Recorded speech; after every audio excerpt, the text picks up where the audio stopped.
హృదయ శుద్ధి గలవారు ధన్యులు, వారు దేవుణ్ణి చూచెదరు. మత్తయి సువార్త 5వ అధ్యాయం 8వ వచనం. ప్రియమైన దేవుని బిడ్డలారా, దేవుడి సన్నిధిలో నువ్వెంత ఆరాధిస్తున్నావు అనేది ఇంపార్టెంట్ కాదు. దేవుడి సన్నిధిలో నువ్వు ఎంతసేపు ప్రార్థన చేస్తున్నావు అనేది ఇంపార్టెంట్ కాదు.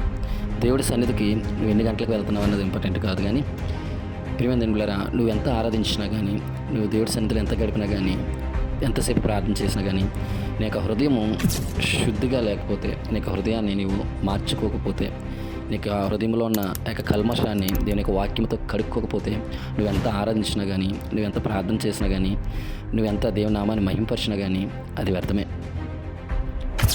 మొదటగా దేవుని యొక్క వాక్యంతో మనము మన యొక్క హృదయాన్ని శుద్ధి చేసుకోవాలి. మన యొక్క మాట ఏ విధంగా ఉంటుంది, మన యొక్క ప్రవర్తన ఏ విధంగా ఉంటుంది, మన యొక్క నడవడిక ఏ విధంగా ఉంటుంది, దేవునికి అంగీకారంగా మనం బ్రతుకుతున్నామా లేదా, మన యొక్క హృదయము దేవుని చిత్త ప్రకారము మనం ఉంచుకుంటూ ఉన్నామా లేదా, ఎలాంటి తలాంపులు మనం ఆలోచిస్తూ ఉన్నాం, ఎలాంటి ఉద్దేశములు మనం కలిగి ఉన్నాం అన్న విషయాన్ని మనము గైకొని అనుక్షణము కూడా మన యొక్క హృదయాన్ని దేవుని యొక్క వాక్యంతో మనము కడుక్కునేవారుగా ఉన్నట్లయితే దేవుని మనము చూసేవారుగా మనం ఉంటామంటండి. ఈ యొక్క వాక్యానికి ముఖ్య ఉద్దేశం ఏంటంటే, మన యొక్క హృదయాన్ని మనము వాక్యంతో కడుక్కునేవారుగా మనం ఉండాలి. అనుక్షణం కూడా మనం పరీక్షించుకోవాలి.